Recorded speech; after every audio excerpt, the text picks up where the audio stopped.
Nos encontramos hoy en el 39º encuentro con Lucas 11, versículos 27 al 36, el elogio a María Santísima y el juicio a la generación presente.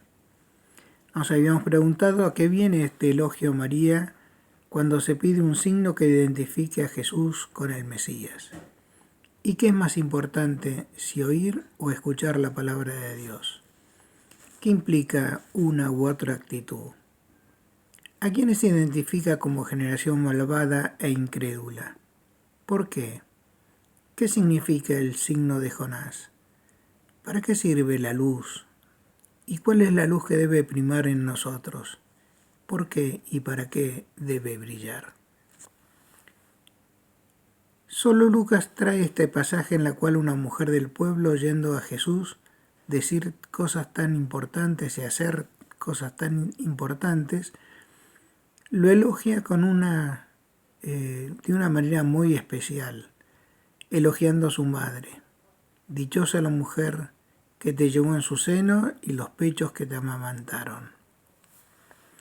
La mujer dice una gran verdad, pero se queda corta, y es lo que Jesús dejará entender a quien intente desentrañar la respuesta.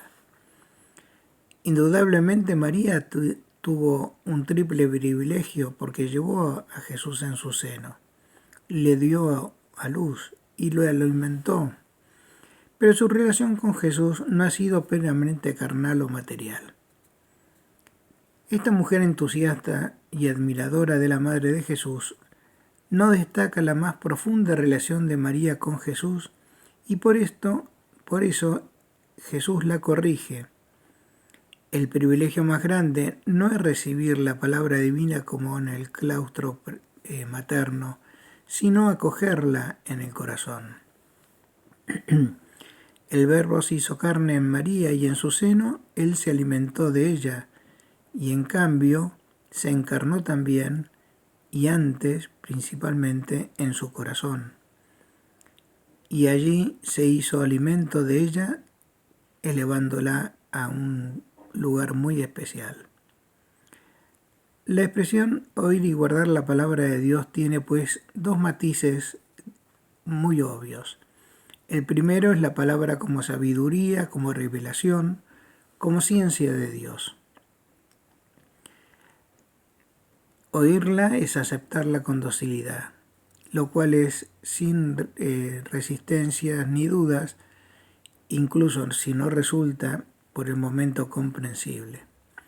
Y así la aceptó María Santísima en la Anunciación, y guardarla es serle fiel, meditarla, hacerla principio y norma de la propia vida.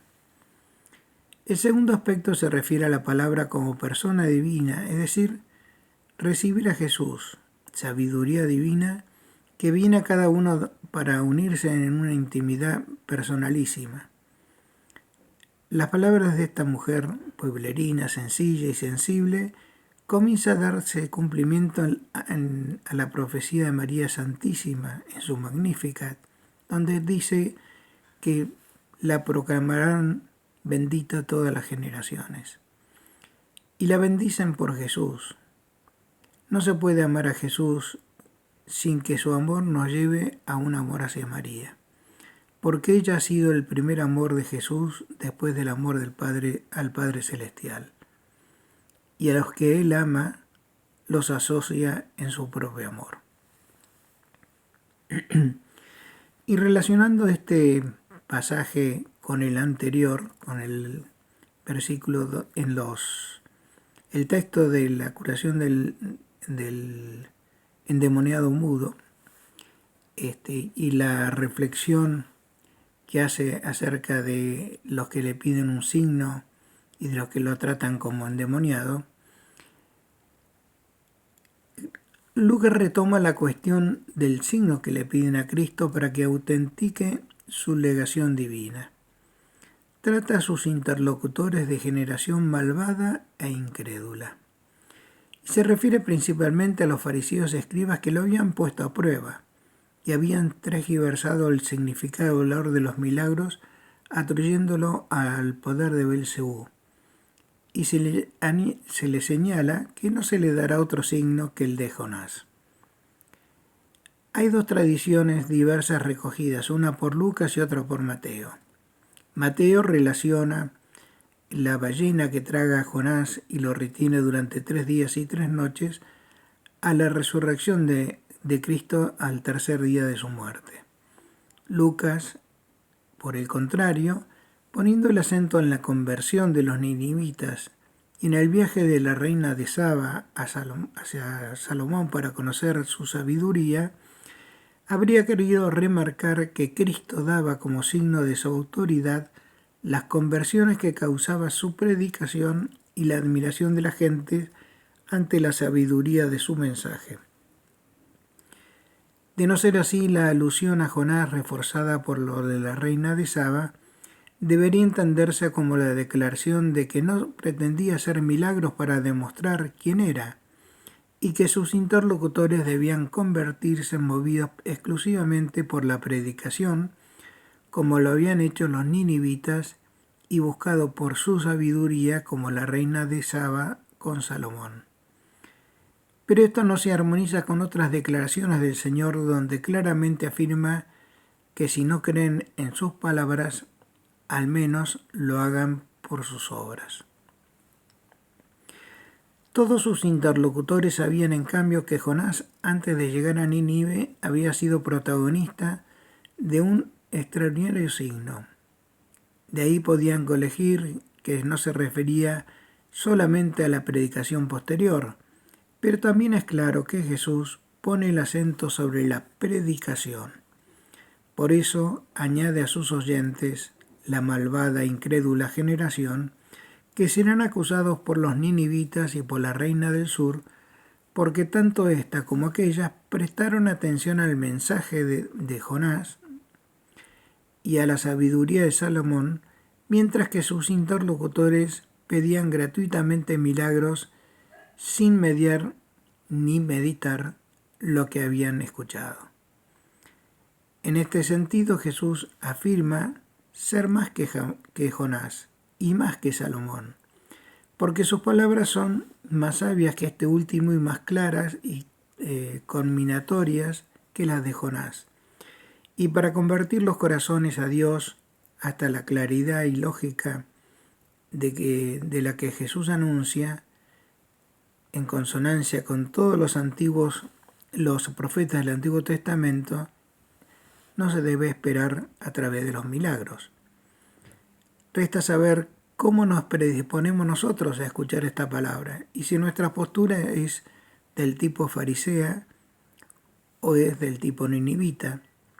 Si solo la oímos o si la escuchamos, si la guardamos en el corazón como María y si la escuchamos y guardamos en nuestro corazón, ¿cómo la ponemos en práctica?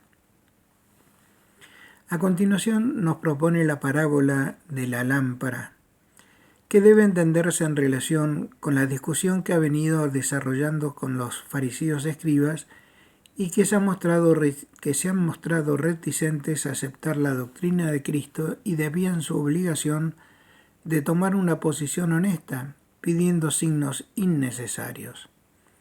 De ahí que la luz de la lámpara a la que aquí se alude es el don del intelecto y de la fe, que sus interlocutores han recibido de Dios, fe en la revelación veterotestamentaria, que es más que suficiente para dilucidar la veracidad de la doctrina de Cristo y para comprender su legación divina.